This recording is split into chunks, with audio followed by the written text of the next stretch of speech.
Jubilee hills బరిలో కాంగ్రెస్ తరపున పోటీ నవీన్ యాదవ్. సంకేతాలు ఇచ్చిన ముఖ్యమంత్రి. పార్టీ నిర్వహించిన సర్వేలోనూ నవీన్ పేరే ఫస్ట్. దాదాపు కాంగ్రెస్ పార్టీ అనేది కూడా జూబ్లీ హిల్స్ ఎన్నిక అనేది ప్రతిష్టాత్మకంగా భావిస్తుంది. ఎందుకంటే వాళ్ళు కూడా 2 సంవత్సరాలు పరిపాలన చేసినప్పుడు కూడా ఇప్పుడు వాళ్ళు చేసిన దానికి కూడా బల ప్రదర్శన అనేది జూబ్లీ హిల్స్ ప్రాంతంలో కాంగ్రెస్ పార్టీ కూడా మరి గెలిపే లక్ష్యంగా ముందుకు పోతుంది. అందుకే ఒక క్యాండిడేట్ ను చూసినప్పుడు కూడా ఒక దాదాపు అంటే చాలా రోజుల నుంచి కూడా కసరత్తు చేసింది. ఏదైతే ఏంది నవీన్ యాదవ్ పేరు మాత్రం కొంచెం బలంగా సర్వేలో కొంచెం ముందు పేరులో వచ్చి రావడం అనేది జరిగింది. ఇక్కడ కాంగ్రెస్ పార్టీలో కూడా ఈ రకరకాల ఆసక్తికరమైన అభ్యర్థులు కూడా పోటీకి చాలా మంది దిగారు. ప్రధానంగా స్టార్ క్రికెట్ అజారుద్దీన్ గారు పేరు వినబడ్డది. దాని తర్వాత సినీ నటులు చిరంజీవి గారు, నాగార్జున గారు పేరు వినబడ్డది. మొత్తానికైతే కాంగ్రెస్ పార్టీ నుంచి అయితే మనం ప్రధానంగా చూసినట్టయితే ఇక నవీన్ యాదవ్ గారి పేరైతే మనకి వినబడుతుంది. అంటే దాదాపుగా ఇతను ఖరారు అయినట్టుగానే కనిపిస్తుంది. కానీ అధికార ప్రకటన మాత్రం కాంగ్రెస్ పార్టీగా మాత్రం చేసుకోలే. ఇక మనకు బీఆర్ఎస్ ప్రభుత్వం నుంచి అయితే బీఆర్ఎస్ పార్టీ నుంచి అయితే మాగంటి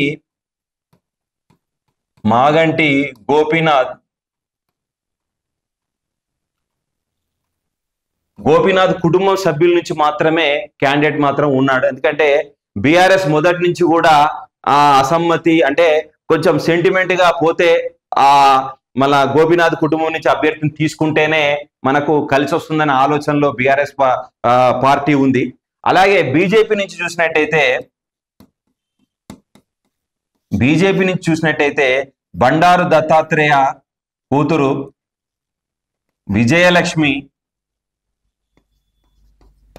ఈ విధంగా జూబ్లీ హిల్స్ ప్రధానమైన పార్టీల నుంచి అభ్యర్థులైతే దాదాపు ఖరారైనట్టు మాత్రం మనకు కనిపిస్తుంది. కాంగ్రెస్ పార్టీ నుంచి అయితే నవీన్ యాదవ్, బీఆర్ఎస్ పార్టీ నుంచి అయితే మాగంటి గోపీనాథ్ కుటుంబం సభ్యుల నుంచి, తర్వాత బీజేపీ నుంచి అయితే బండారు దత్తాత్రేయ కూతురు విజయలక్ష్మి. ఈ నవీన్ యాదవ్ చూసినట్టయితే దాదాపుగా బీసీల మద్దతు, తర్వాత మనకి ఇంకా చూసినట్టయితే సపోర్ట్ ఇచ్చేందుకు మజ్లిస్ సుముఖత, అంటే ఎంఐఎం పార్టీ తరపున ఉన్నటువంటి ఇక మైనార్టీ వాళ్ళు కూడా సపోర్ట్ చేస్తామని కూడా వాళ్ళు సూచనాప్రాయంగా కాంగ్రెస్ పార్టీకి కూడా చెప్పడం కూడా జరిగింది. నవీన్ యాదవ్ జనరల్ గా బీసీ కాబట్టి బీసీ ఓట్లు కూడా ఇతనికి సపోర్ట్ గా ఉంటాయి. ఎక్కువగా యాదవ్లు ఉన్నటువంటి కొద్దిగా పరిసర ప్రాంతం అది జూబ్లీ హిల్స్ అనేది. ఈ విధంగా కాంగ్రెస్ పార్టీ మాత్రం సర్వేలో మొత్తం చూసిన తర్వాత నవీన్ యాదవ్ అయితే కరెక్ట్ జూబ్లీ హిల్స్ బరిలో నిలబడడానికి మాత్రం ఒక మొత్తానికైతే సుముఖతనైతే చేయడం అనేది జరిగింది. అధికార ప్రకటన అనేది ఇంకా కాంగ్రెస్ పార్టీ నుంచి రాలేదు. మొత్తానికైతే నవీన్ యాదవ్ పేరు అనేది వైరల్ గా బయటకు రావడం అనేది అధికార పార్టీ కాంగ్రెస్ నుంచి అయితే రావడం అయితే జరిగింది. ఇక బండారు దత్తాత్రేయ విజయలక్ష్మి అమ్మాయి అయితే దాదాపు ఆ మేడం గారిని కూడా ఖరారు చేసినట్టే. వాళ్ళు నేచురల్ గా యాదవులు కాబట్టి దానికి సంబంధించినటువంటి యాదవుల ఓట్లు కొద్దిగా డిస్టర్బ్ అయ్యే అవకాశం బీజేపీ క్యాండిడేట్ వల్ల అయ్యే అవకాశం ఉంటుంది.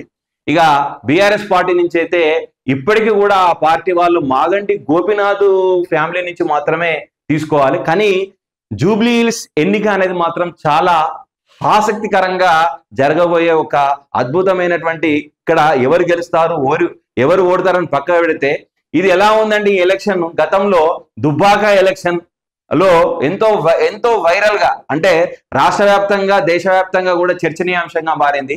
అలాగే హుజురాబాద్ ఎన్నికల లాగానే మొత్తానికి అయితే ఈ జూబ్లీ హిల్స్ ఉప ఎన్నిక అనేది 3 పార్టీలకు కూడా చాలా ఆసక్తికరంగా ఉంది.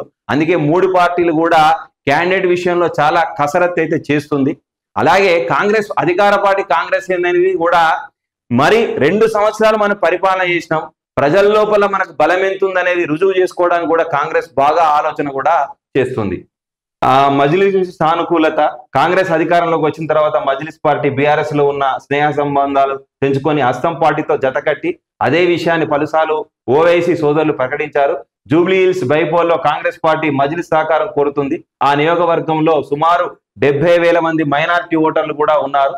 వారంతా గంపగుత్తగా ఏ పార్టీ ఓటు వేస్తే ఆ పార్టీ అభ్యర్థి గెలిచినట్టే. ఇటీవల హైదరాబాద్ ఎంపీ అసదుద్దీన్ సీఎం రేవంత్ ఉప ఎన్నిక అంశాన్ని ప్రస్తావించడం తెలిసింది. ఈ సమయంలోనే నవీన్ ఎంపిక విషయం సైతం చర్చకు వచ్చినట్టు సమాచారం కూడా వచ్చింది. ఇక అధికార ప్రకటన ఒక్కటే ఉంది. ఓకే, ఏదైతే ఏంది దాదాపుగా మనం ఎంతో కాలం నుంచి చూస్తున్న జూబ్లీహిల్స్ బరిలో నవీన్ యాదవ్ గారి పేరైతే కాంగ్రెస్ అధికార పార్టీ కాంగ్రెస్ పార్టీ నుంచి అయితే బలంగా రావడం అనేది జరిగింది. Okay, right.